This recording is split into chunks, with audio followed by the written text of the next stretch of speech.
लीपने के लिए हमारी माता सीता डेली लीपती थी, उसी पे धनुष रखा रहता था। एक हाथ से धनुष उठाती थी, फिर गोबर से लीप करके फिर रख देती थी। उसी धनुष को स्वयंवर में रखा गया। जो कोई भी इस धनुष को तोड़ेगा उसके साथ सीता का विवाह होगा। लेकिन एक से एक बलशाली राजा पहुंचे कि तोड़ना तो दूर, किसी से हिला तक भी नहीं।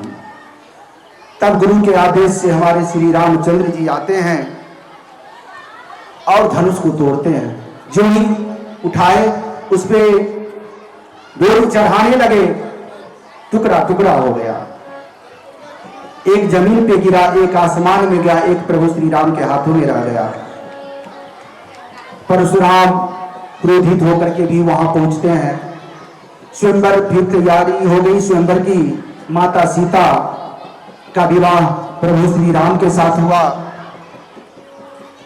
सीता 4 बहनें थी, सीता, उर्मिला,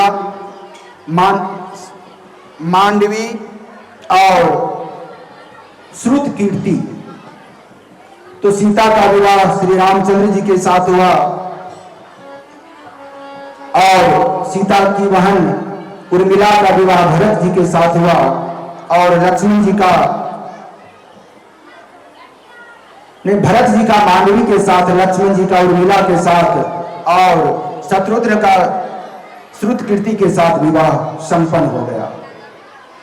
अब विदाई की तैयारी हो रही है। माता सीता चारों बहनों सहित अयोध्या की ओर जाने की तैयारी हो रही है। बेटी की विदाई सोचने की ही बात है। जब बेटी की विदाई की बात मन में आती है, आत्मा तो वैसे ही द्रवित हो जाता है।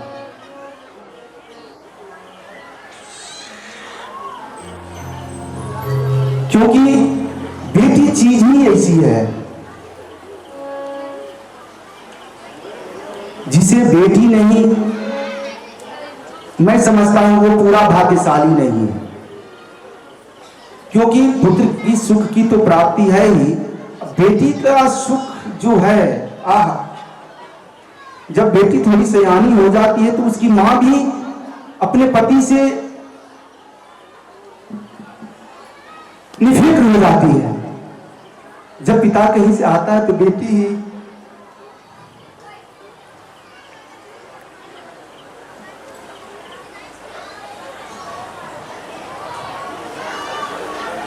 दौड़ी दौड़ी पूछती है,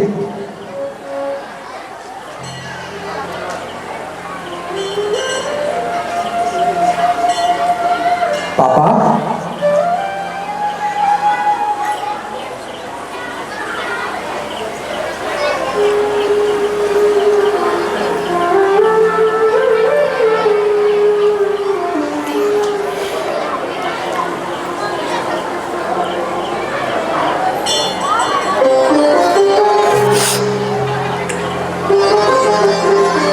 पानी लाऊं क्या?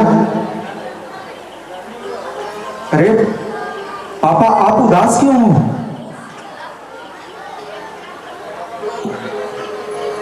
बताओ ना क्या बात है? लक्ष्मी होती है घर की बेटियां।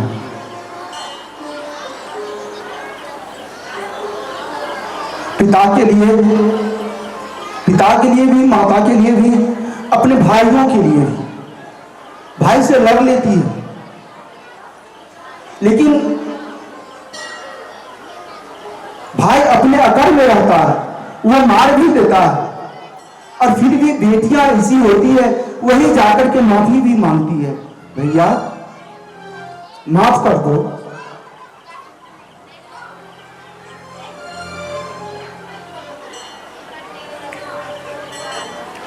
भैया माफ कर दो, मुझसे गलती हो गई, खाना खा लो भैया, अब मैं तुम्हारे साथ झगड़ा नहीं करूंगी।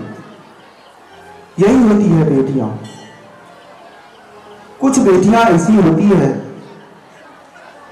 जब उसकी शादी होती है और जब वो विदा होकर के चली जाती है तो पड़ोस वाले खुश होते हैं, अच्छा हुआ ये चली गई।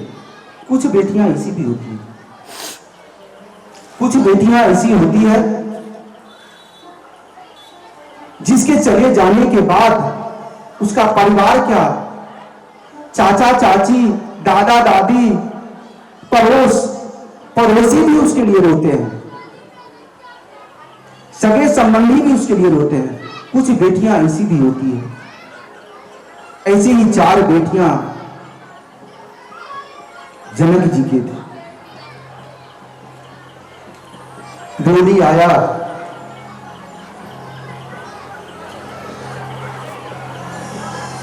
माता सीता अपनी मां सुनैना के गले को पकड़ करके रो रही है। विदाई की वेला आई,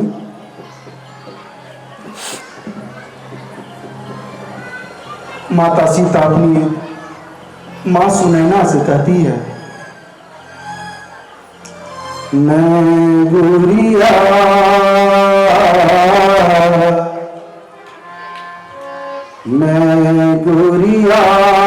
तेरे आंगन की,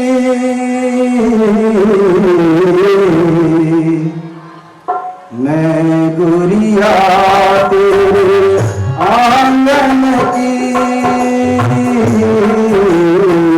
मैं गुरिया बैठ के जाऊंगी डोली, बैठ के जाऊंगी डोली साजन की,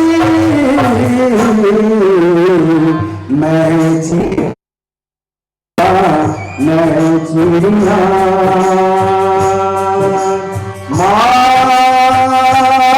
मेरी माँ लागे ना जियरा, ओ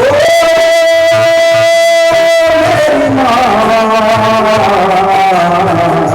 तेरे बिना लागे ना जियरा। जब माता सुनैना अपनी बेटी की विलाप को सुनती है, रोती भी है। जानते हैं माता सुनैना अपनी बेटी को क्या शिक्षा देती है? आज की माताएं ऐसी शिक्षा नहीं दे पाती है। माता सुनैना कहती है, हे बेटी, ससुराल तो जा रही है, लेकिन मेरी एक बातों को हमेशा ध्यान रखना। क्या मां हो?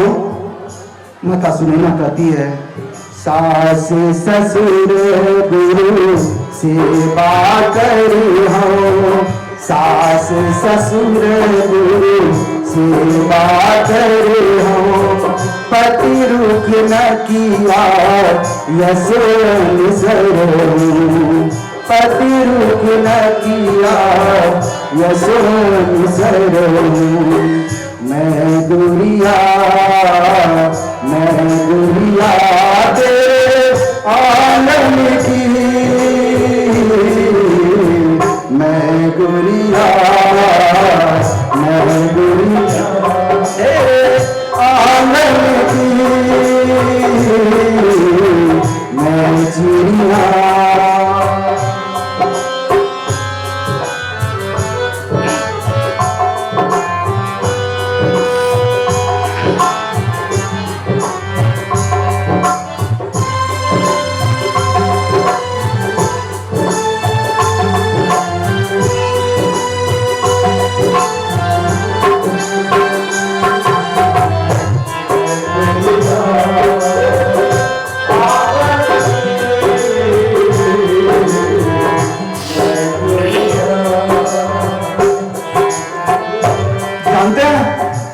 माता सीता भी रो रही है, उनकी बहनें भी रो रही है, माता सुनैना भी रो रही है, बेटी रो रही है, अब फिर भी अपने मां को ढांढस बंधा रही है।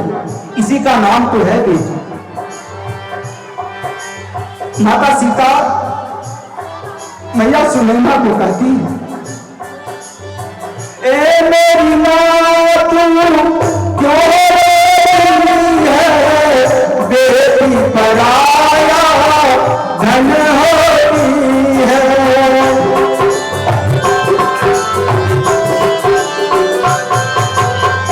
ए मेरी मां तू क्यों रोती है,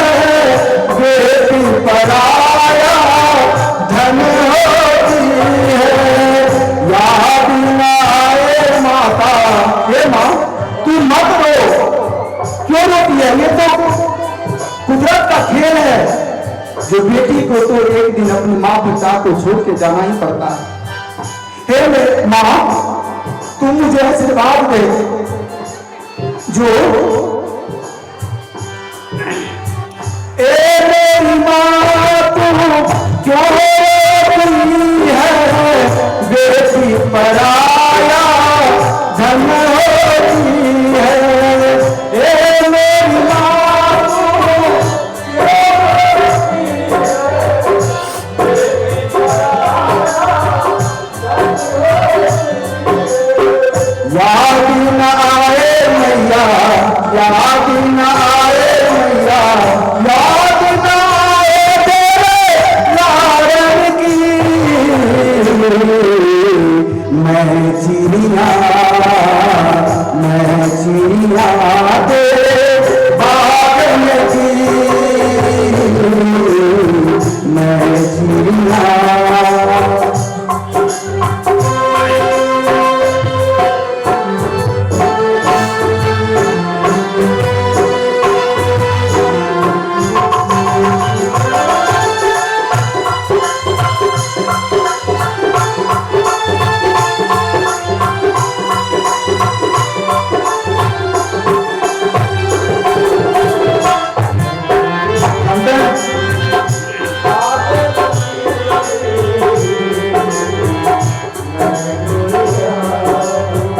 पालकी लेकर के कहार दरवाजे के पास आ जाता है। पालकी लग गई, अब उस पालकी में बैठा जाएगा। रो रही है माता सुनैना भी और माता सीता भी। पालकी में बैठ रही है, फिर भी अपने माँ को सांत्वना दे रही है। इसी का नाम तो है बेटी। अपने आंसू को भूल गई और उसके दिमाग में ही आ रहा है जो मेरी मां रो रही है। अपनी माता सुनैना से कहती है, चले है कहार मेरी डोली उठा के, करी दो विदा मैया सगुन गीत गा के। चले है कहार मेरी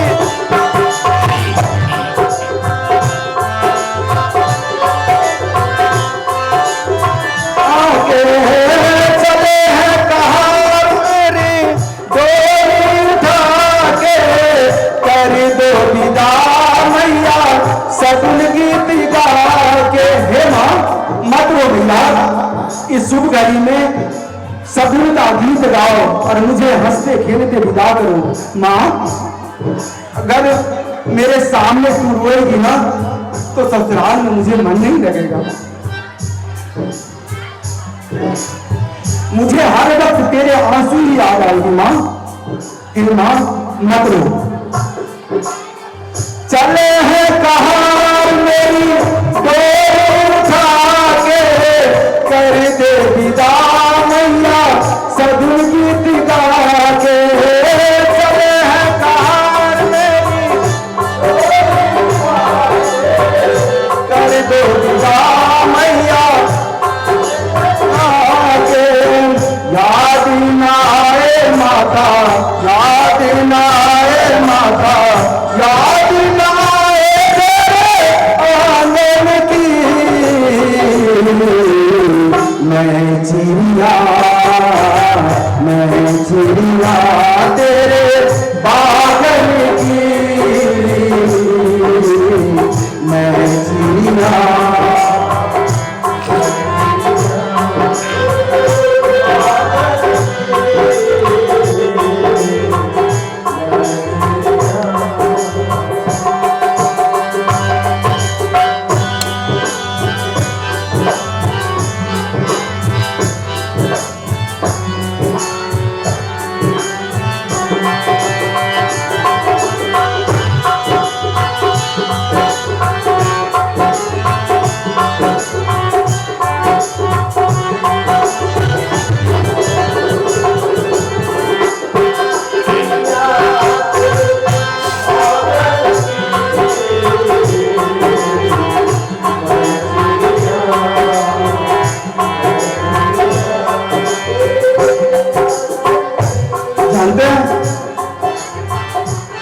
पालकी में 4 पालकी आई, चारों बहनें पालकी में बैठ गई, पालकी विदा हो। जब हमारी बेटियों की, हमारी बहनों की जब विदाई होती है, माँ बाप तो रोते ही है। माँ बाप के बाद सबसे ज्यादा कौन रोता है पता है? पता है आप सभी को? कल्पना की है, जो बेटी ससुराल जाती है वो कल्पना की है क्या? माँ बाप के बाद सबसे ज्यादा कौन रोता है? भाई।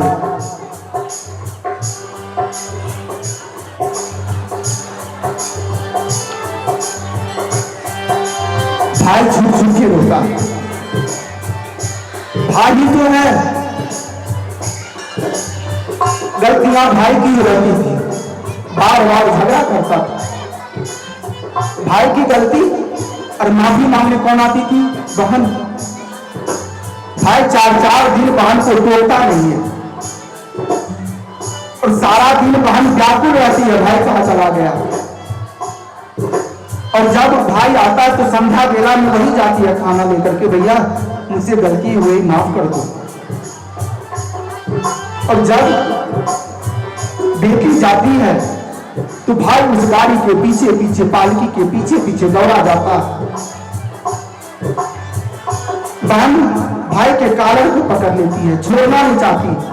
वो चाहती है जो भाई भी मेरे साथ ही चलते। अड़ोस पड़ोस वाले कहते अरे तू क्यों ऐसा बाधा हो रहा है? तू क्यों ऐसे पागल की भांति रो रहा है? भाई कहता है क्यों ना रो, अब मैं किसके साथ झगड़ा करूंगा? झगड़ा करूंगा मैं, गलतियां मेरी होगी तो शाम में मुझे कौन मनाने के लिए आएगा? झगड़ा के बावजूद भी मुझे खाने के लिए कौन पूछने के लिए आएगा? मेरे कपड़े को बिना कहे हुए कौन धोने के लिए जाएगा? भाई भी बहुत रोता है और बहन भी भाई को पकड़ी हुई है, पाल की जा रही है और रो रही है। कहती है रो सीने बहन भैया, लाज रखो बन के कन्हैया। रो सीने बहन भैया, लाज रखो मेरी बन के कन्हैया। कसम तुम्हें रक्षा, कसम तुम्हें रक्षा, कसम तुम्हें रक्षा बंधन की।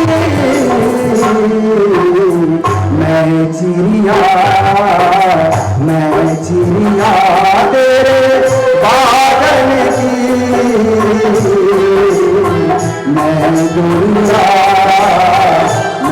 गुड़िया तेरे आंगन की, मैं गुड़िया।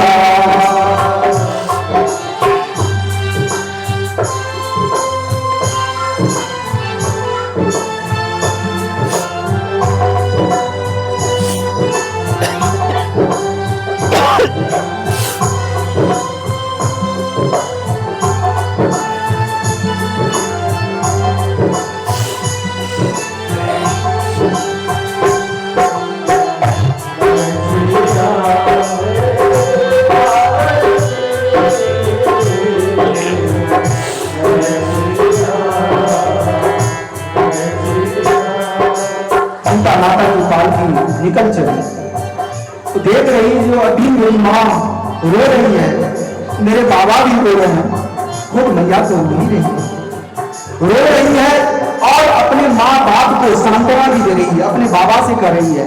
देखिए इसी का तो नाम है बेटी। माता सीता कहती है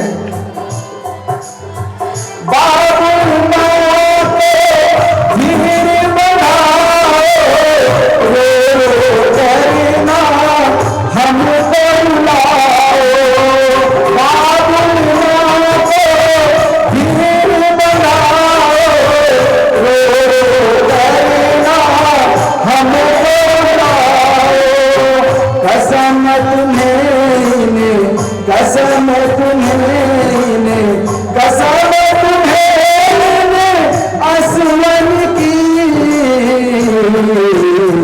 मैं चिड़िया मैं गुड़िया तेरे आंगन की मैं गुड़िया।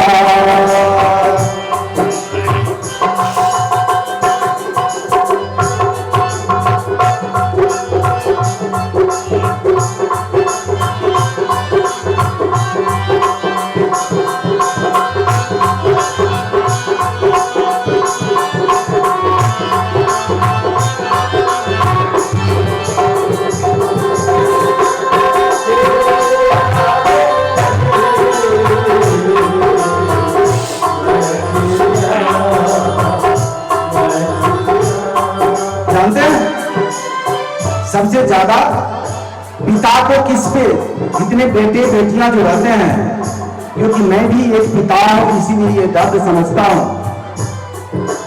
जब बेटी हो जाती है तो बेटे से ज्यादा प्यार बेटी को लुटाते हैं पिता।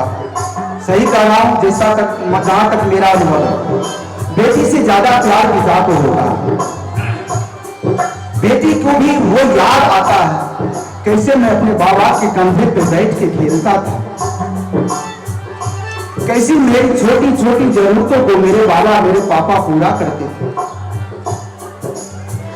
अपने पिता की परम सहेली बचपन में हंसी इन संग खेली।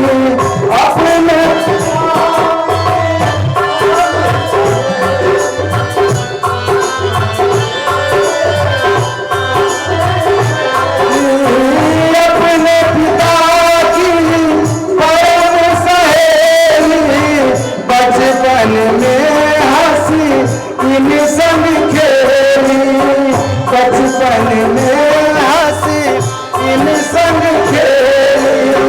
याद न जताए बाबा, याद न जताए पापा, याद न जताए तेरे कारण की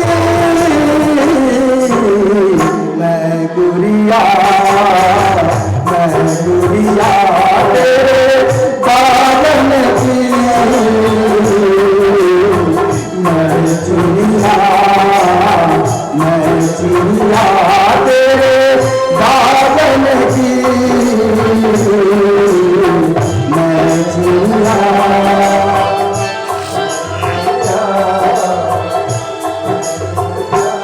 जानते हैं जब डोली जाने लगती है, जनक जी महाराज दौड़े दौड़े जाते हैं, डोली को पकड़ लेते। गांव की सारी महिलाएं कहते हैं महाराज महाराज, अरे महाराज आप तो ज्ञानी हैं,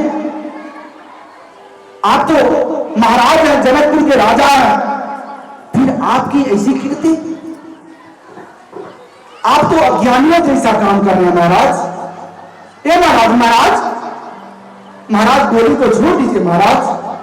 राजा जनक पागलों की भांति चारों बेटियों के संग दौड़ने लगते हैं, डोली को पकड़ लेते हैं। नगर की सारी महिलाएं राजा जनक को पकड़ करके लाते हैं। राजा जनक जी बेसुध आंगन में चारपाई पे लेट जाते हैं और मन ही मन कहते हैं, अपनी बेटी को कोसते हैं, कहते हैं झूठो तेरे प्यार बिटिया, झूठो तेरे प्यार, छोरी अकेला हे बेटी,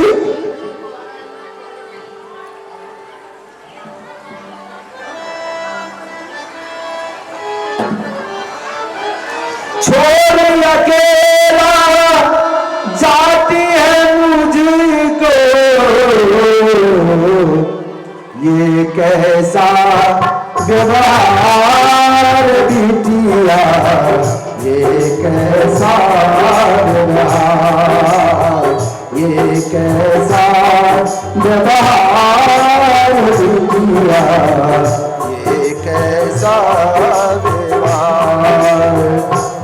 क्या यही तुम्हारा प्रेम था मुझसे? हर वक्त आकर के मेरे कंधे पे बैठती थी, मेरे लिए पानी लेकर के आती थी, जब मैं स्नान करने जाता था तो मेरे लिए तू धोती और अंगोछा लेकर के आती थी। क्या यही प्रेम था? ज्ञानी होती हुए भी राजा जनक शून्य हो गए।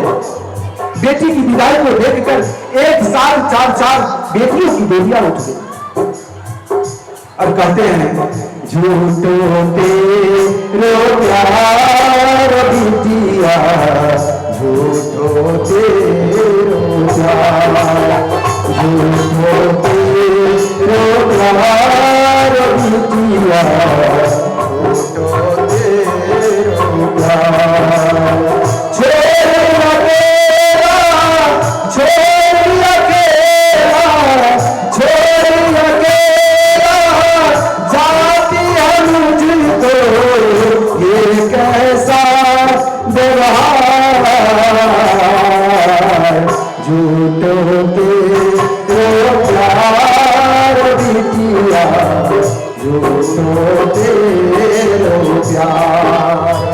झूठो तेरो प्यार बिटिया, झूठो तेरो प्यार।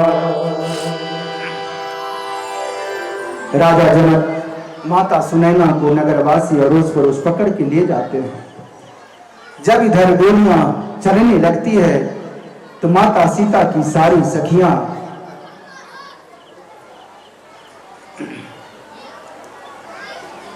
धन्यवाद इंजीनियर साहब शामस के द्वारा आशीर्वाद स्वरूप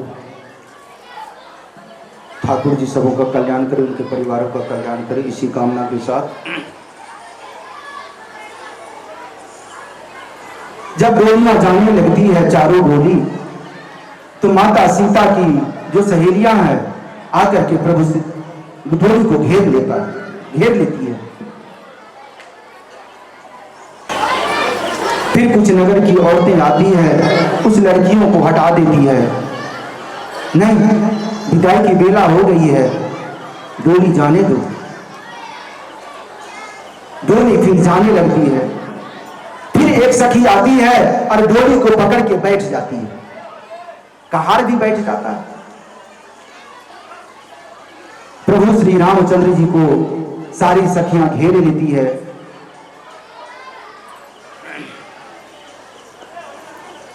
कहती है, हे पाहुन, हमारे मिथिला में मेहमान को पाहुन बोलता है। पाहुन नहीं जाओ, पाहुन नहीं जाओ, वहां हमारे सखी के लोगों नहीं जाओ। मतलब हे पाहुन, हे मेहमान, जैसे आप लोग मेहमान बोलते हैं ना, हे मेहमान, आप मेरी सहेली को लेकर के मत जाइए। प्रभु श्री राम कहते, अरे ये तो विधि का विधान है, मुझे तो जाना ही पड़ेगा। तो सखिया कहती है, जो नहीं, पाहुन मत जाइए, आप भी यहीं रह जाइए, हमारी सखी सीता को भी यहीं रहने दीजिए। क्या मैं घर जमाई बन के रहूं? मेरे यहां रहने की जगह नहीं है क्या?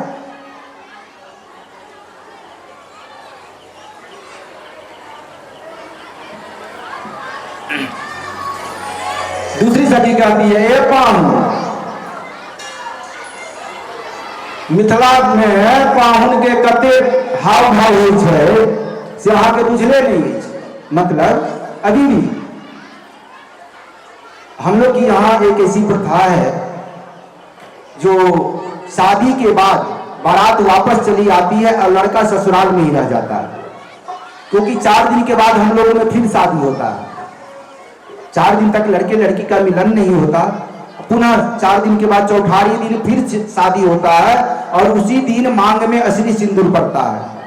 ऐसी अवधारणा जो उस 4 दिन के क्रम में भगवान ऐसा न करे, अगर लड़के की मौत हो जाती है तो उस लड़की की दूसरी शादी हो सकती है। और चौठारी की शादी के बाद अगर लड़के की मौत हो जाए, लड़की विधवा हो जाती है, उस लड़की की शादी नहीं होती है पुनः। ऐसी अवधारणा पहले थी, अब तो वो प्रथा नहीं है, लेकिन ये प्रथा ससुराल में रहने की प्रथा अभी भी है। हम ब्राह्मणों का ही और अदर कास्ट का जैसे आप लोगों का होता है वैसे ही होता है, शादी किया लड़की लेके आ गया। और दामाद का खाना, आहा, दामाद का खाना अगर बोला जाए तो मिथिला में ब्राह्मण के दामाद का खाना, पड़ोसी आते हैं देखने के लिए जो कितने प्रकार का खाना दामाद को मिला है। जब दामाद खाना खाता है तो महिलाएं गीत गाने के लिए आती हैं, और गिनती होता है 21, 31, 41, 51, कितने प्रकार का भोजन दामाद के आगे परोसा गया है। नए नए दामाद को, पुराने को नहीं, नए नए दामाद को तो 21 से कम तो नहीं मिलता है। शुरू पहला जतरा में 21 आइटम से कम नहीं मिलता है। दामाद का हाथ अगर खाना खाने वक्त ऐसे नहीं हुआ तो मैथिल ब्राह्मण के दामाद का खाना नहीं है। ऐसे का मतलब यहां थाली है, चारों तरफ सचार लगा हुआ है, उतना आइटम रहता है। मुश्किल है, पूरा खाना खा गए तो गाली, आधा खाना खाए तो गाली। गाली एक रीति रिवाज के तहत गाली, गांव की महिलाएं गाली देती है। वही श्री रामचंद्र जी का भी जब सोजन हो रहा था तो मिथिला नगर वासी सारी महिलाएं उनको गाली भी दे रही थी। तो सखी कह दिया, ए पाऊं अहाँ के पते नहीं। जब श्री राम बोले, अरे मैं यहां क्यों रहूं, मुझे रहने का जगह नहीं है क्या? तो सखी कहती है, जो ए पाहुन अहाँ के पते नहीं अछि जे पाहुन के मिथिला में कते स्वागत हुई छे। मतलब आपको पता नहीं है जो दामाद का मिथिला में कितना स्वागत होता है। जानते हैं, ए पाहुन अहाँ 1 महीना रहो, मतलब 1 महीना रहिए, मैं वादा करती हूं। सखी बोल रही है, हम वादा करे छी जे 1 महीना के अंदर अहाँ के कारी जे छी, कारी मतलब काला, काला थे ना हमारे प्रभु श्री राम, अहाँ कारी जे छी से 1 महीना के अंदर कारी से गोर बना देव अहाँ के। अच्छा, तुम 1 महीना के अंदर हमें काला से गोरा बना दोगी? हाँ पाहूं। हमारे जहां मैं ठहरा हूं बाबा शांति निकेतन, तो उनके बड़े भैया अब नहीं है, मेरे यहाँ गए थे। तो गए थे तब हमारे पड़ोस में कुछ महिलाएं लड़ रही थी, तो एक दूसरे को गाली दे रही थी। इनका नाम था कृष्णकांत वर्मा, भवन विघा हाई स्कूल में किरानी थे। आम के महीना में मेरे यहाँ गए थे, तो जो गाली जो सुन रहे थे तो वो कह रहे थे, आहा ये झगड़ा कर रही है फिर भी कितना मीठा लग रहा है। तो मिथिला की महिलाएं अगर गाली भी प्रेम से देती है तो बड़ा अच्छा लगता है सुनने में। उसी तरह से राम लक्ष्मण जी गुस्सा हो रहे हैं, लेकिन राम जी को बहुत आनंद आ रहा है। और वो सखियां कहती है,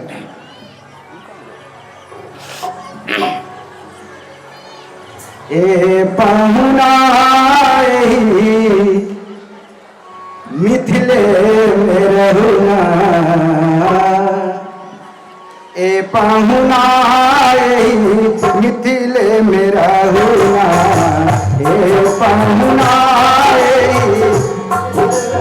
रहुना, ए पहुना मिथिले में रहुना,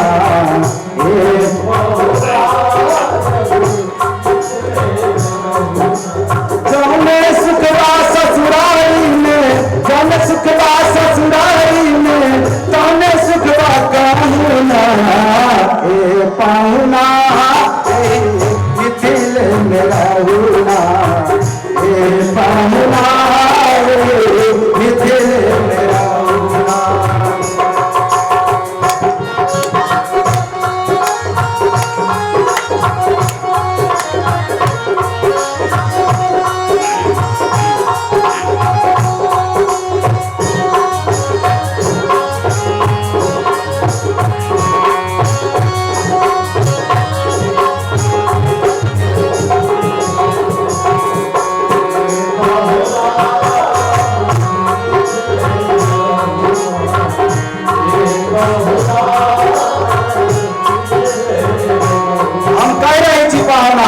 हम तखन से अहाँके कहि रहल छी, अहाँ तऽ रहि जाउ, अहाँके पता नहीं अछि जे सुख सासुर में छै ओ सुख कत्तौ नहीं भेटै छै।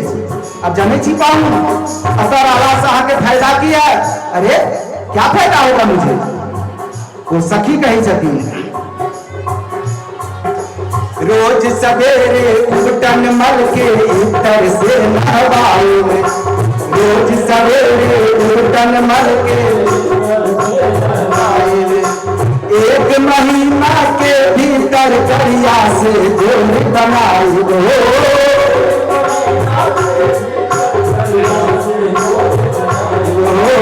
एक महीना के भीतर करिया से जोड़ बनाई दो।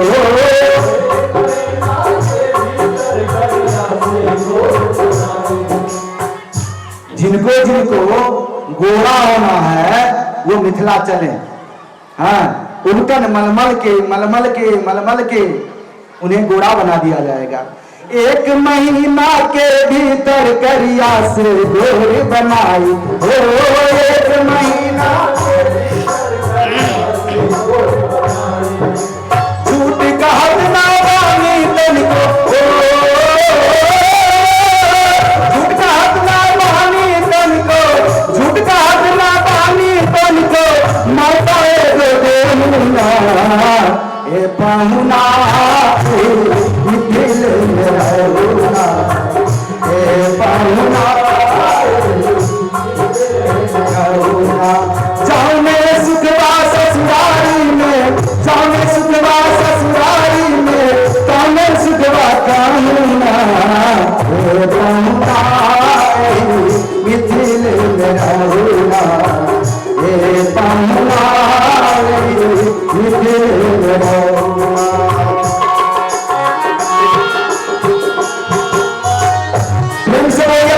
श्री राम की।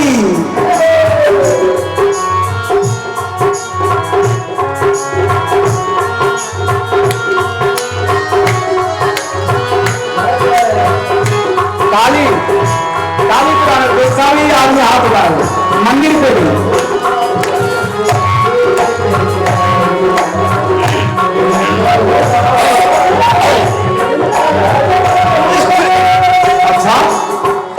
ऐसा वादा करती हो जो एक महीना में तुम मुझे काला से गोरा कर दोगी? हाँ पाऊँ, अहाँ से हम वादा करे छी। एक महीना के टाइम दिया, हाँ एक महीना अहाँ सासुर में रहू, अहाँ के हम कारी से गोर बना दे। अच्छा, और क्या क्या फायदा होगा मुझे यहाँ रहने से? तो सखियां कहती है, नित नवीन बन भावन व्यंजन परसर व्यंजन खाई, नित नवीन मन भावन व्यंजन परसर व्यंजन खाई, स्वाद भूख बढ़ जाई सुनसाई सरहद की गाड़ी, हो स्वाद भूख बढ़ जाई सुनसाई सरहद की गाड़ी। ए बाबू, हर रोज आपको अच्छा अच्छा व्यंजन मिलेगा खाने के लिए। अरे पाऊँ सबसे बड़का बात की छै से बुझे छियै क्या? जब आप खाने जखन अहाँ खाय ले बैसबै ने, आ जखन अहाँ के साली आ सरहद सब अहाँ के गारि देत, मतलब गाली देत, तखन अहाँ के भूख आर बढ़ि जायत। खा के 4 रोटी तऽ अहाँ खेबै 14 रोटी। तै हम कहै छी, नित नवीन मन भावन व्यंजन परसद कंचन थारी, नित नवीन मन भावन स्वाद भूख बढ़ जाई सुनसाली सरहद की गाड़ी, हो स्वाद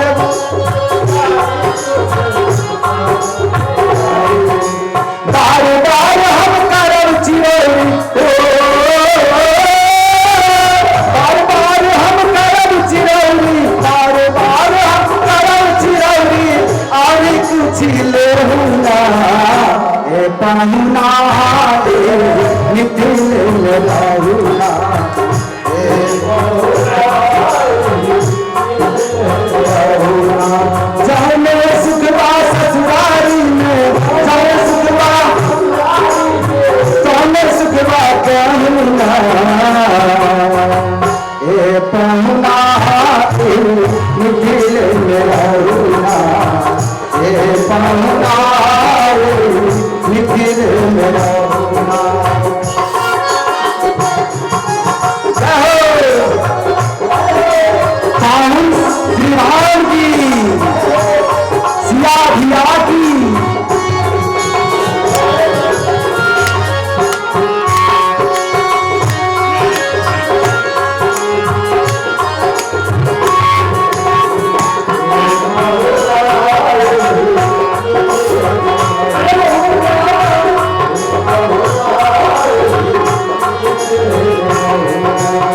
कमला विमला रोज मदी में झिझरी धूप खिलाए कमला विमला रोज मदी में झिझरी धूप खिलाए। अच्छा, झिझरी क्या होता है पता आप सबों को? श्रावण के महीना में मिथिलानी, मिथिला की औरतें, जिसको आप लोग हाड़ी बोलते हैं, हाड़ी, उसमें चारों तरफ छेद रहता है और जब बारिश नहीं होता है, अकाल जब पड़ता था मिथिला में, तो मिथिला का लोक नृत्य भी है झिझिया। झिझिया जो सर पे 2-3 मटके बेच करके और उसमें दिया जलता रहता है, और वो लेकर के गांव की महिलाएं जब पुरुष लोग रात्रि में खाना खाने के बाद सो जाते हैं, तब इंद्रदेव को मनाने के लिए मिथिला की नारियां वो नृत्य करती है, झिझिया नृत्य। अब तो वो झिझिया नृत्य स्टेज प्रोग्राम में भी शामिल हो गया है। तो वही वो सखी कहती है, कमला विमला दूध मदी में झिझरी धूप खिलाए कमला विमला। सावन में कजरी गागा के झूलाए झूलाए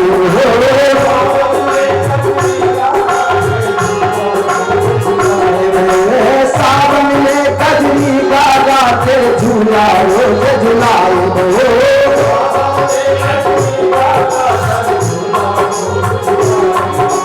पवन देव से करब निहौरा पवन देव से करब निहौरा पवन देव से करब निहौरा धीरे धीरे बहुना बहुना मिथिले में रहुआ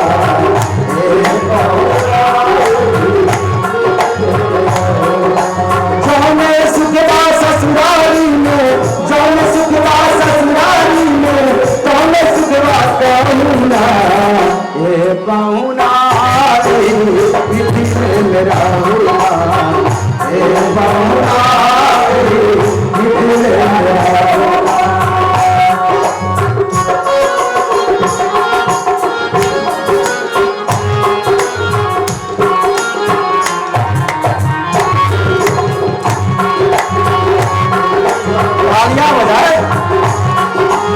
रघुनंदन को बनाया जा रहा है ससुराल में लाने के लिए।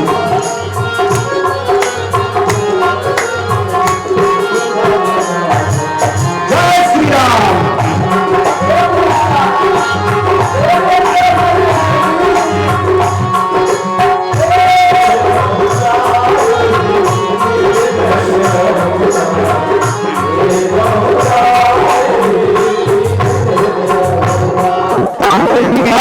रघुनंदन से मांगेगा न माने हमरे निहौरा हमरे निहौरा रघुनंदन से मांगेगा न माने हमरे निहौरा। पर ससुरारी के नाते परता चुकवा बन जाने हो नाते परता चुकवा बन जाने या मिथिले में रह जाइयो या मिथिले में रह जाइयो या मिथिले में रह जाइयो संकट से रहियो ना ए ना मिथिले में रहो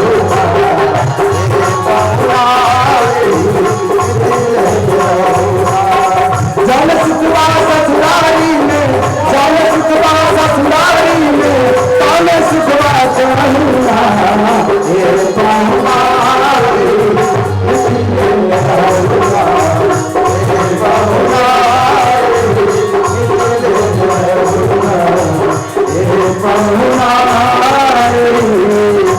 मिथिले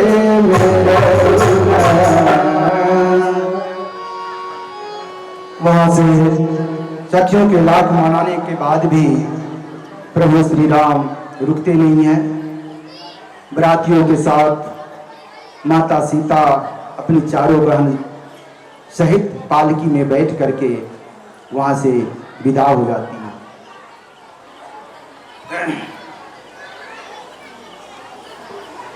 अयोध्या नगरी पहुंचते हैं। वहां प्रभु श्री राम की तीनों माताएं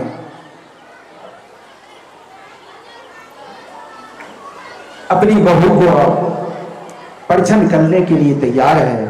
तीनों माताएं हाथ में आरती की थाल लिए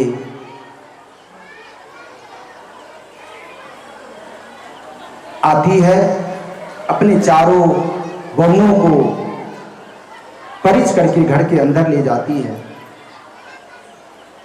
जब सारे लोग अस्वस्थ हो जाते हैं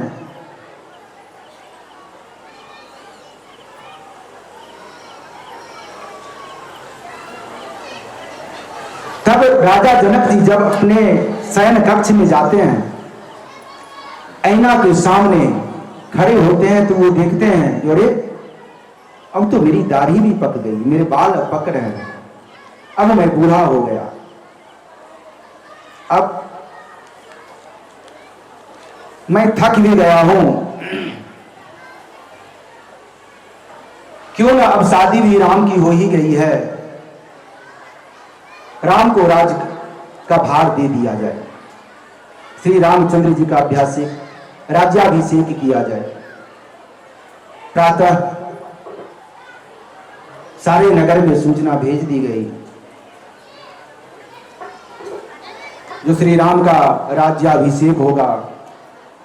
सारे ऋषि मुनियों को बुलाया गया, सारे नगरवासियों को निमंत्रण दिया गया। इधर मंथरा आकर के कैकेयी को आग लगा देती है। कैकेयी कोप भवन में चली जाती है। फिर महाराज को सूचना दी जाती है कैकेयी के बारे में। महाराज भी कैकेयी के शयन कक्ष में आते हैं, कोप भवन में, जहां वो उदास चित्त मन से बैठी थी। प्रिय, अरे क्या हुआ? तो सारे नगर में तैयारियां चल रही है, राम के राज्याभिषेक की तैयारी, और तुम सारा श्रृंगार उतार करके कोप भवन में लेटी हुई हो। क्या बात है, बताओ। कैकेयी बोलती है, सुनहु प्राण प्रिय भारत जी का, देहु एक बार भरत जी का, मांगू दूसर कर जोड़ी,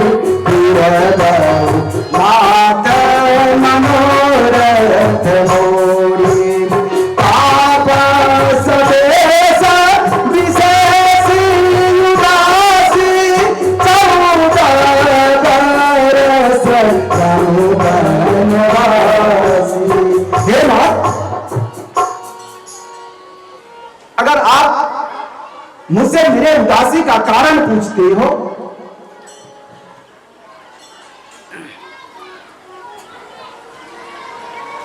तो आपको याद है एक बार आपने कहा था, जो कैकेयी मुझसे वरदान मांगो।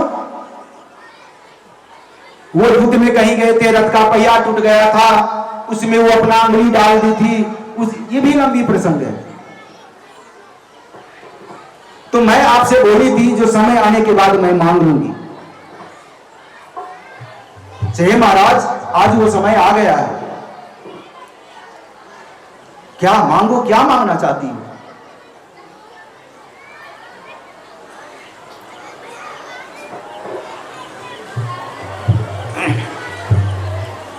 हे महाराज, आप मुझे वरदान दे, जो मेरे पुत्र को राज सिंहासन मिले और राम को 14 वर्ष का वनवास। ये सुनते ही राजा दशरथ शौक हो गए। प्रभु श्री रामचंद्र जी को इस चीज का पता चला। वो अपनी माताओं को प्रणाम करके सीता लक्ष्मण सहित वन की ओर गमन करते हैं। सुमंत महाराज उन्हें रथ में बैठाकर लेकर के जाते हैं और गंगा किनारे पहुंचते हैं। अब गंगा पार करनी थी।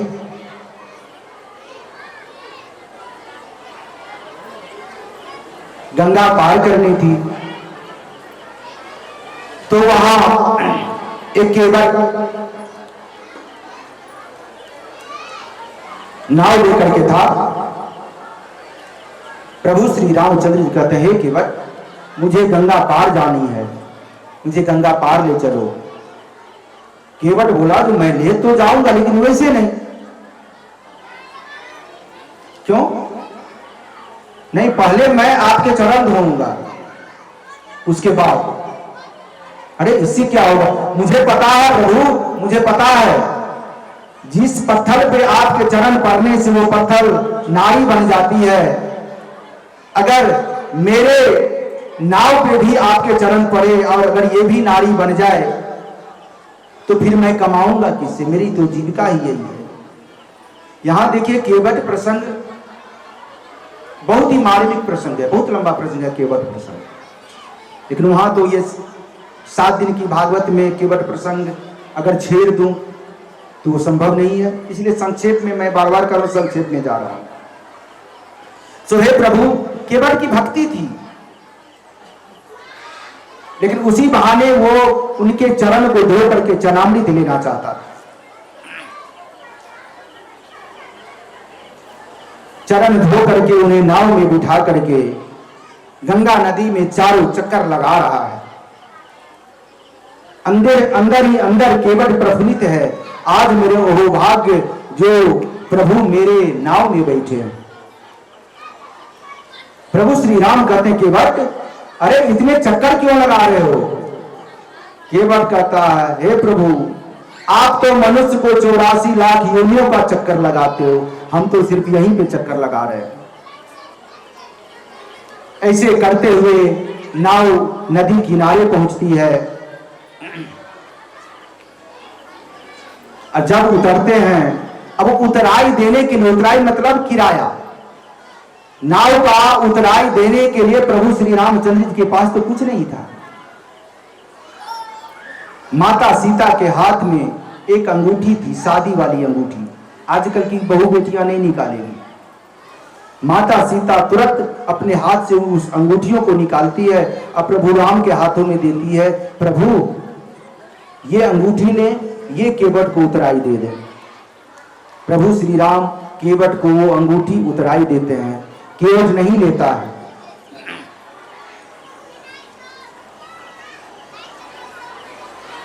बार बार प्रभु श्री राम केवट को अंगूठी देने का प्रयास करते हैं, लेकिन केवट कहता है, हे प्रभु, मैं आपसे कैसे उतराई ले लूं, क्योंकि नाई से न नाई ले, धोबी से न धोबी ले।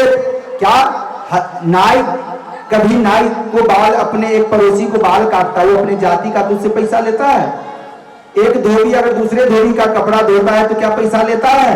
नहीं लेता है। उसी तरह से केवट कहता है, जो हे प्रभु, नाई से न नाई ले, धोबी से न धोबी ले, देके उतराई मेरी जाति ना बिगाड़िए। अब यहाँ पे केवट, उनको भी केवट बना दिया है, प्रभु श्री राम को भी। देके उतराई मेरी जाति ना बिगाड़िए, आए तुम मेरे घाट, आए तुम मेरे घाट पार, मैंने तुझे कर दिनों, और जब आऊं तिहारे घाट, तुम पार मोहे उतारियो। हे प्रभु, मैं भी केवट, आप भी केवट, हम आपको गंगा से पार किए हैं और आपको मनुष्य को भव सागर से पार करते हैं, तो इस दोनों की जाति तो एक ही हुई। बहुत अच्छा प्रसंग है केवट प्रसंग।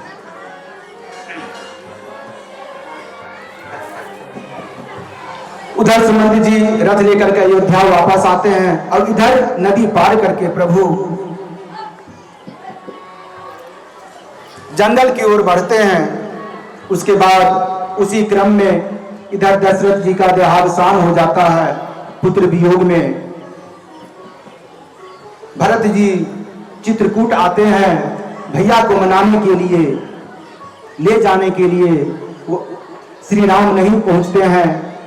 फिर अपने भाई का चरण पादुका लेकर के भरत जी अयोध्या वापस जाते हैं और वो जब तक प्रभु श्री राम अपने राजमहल वापस नहीं आए थे वन से, तब तक भरत महल में कदम नहीं रखते, उस सिंहासन पर चरण पादुका रखा, अपने कुटिया बना करके रहते थे। भाई हो तो भरत जैसा और लक्ष्मण जैसा, इतनी भ्रातृ भक्ति थी भरत में।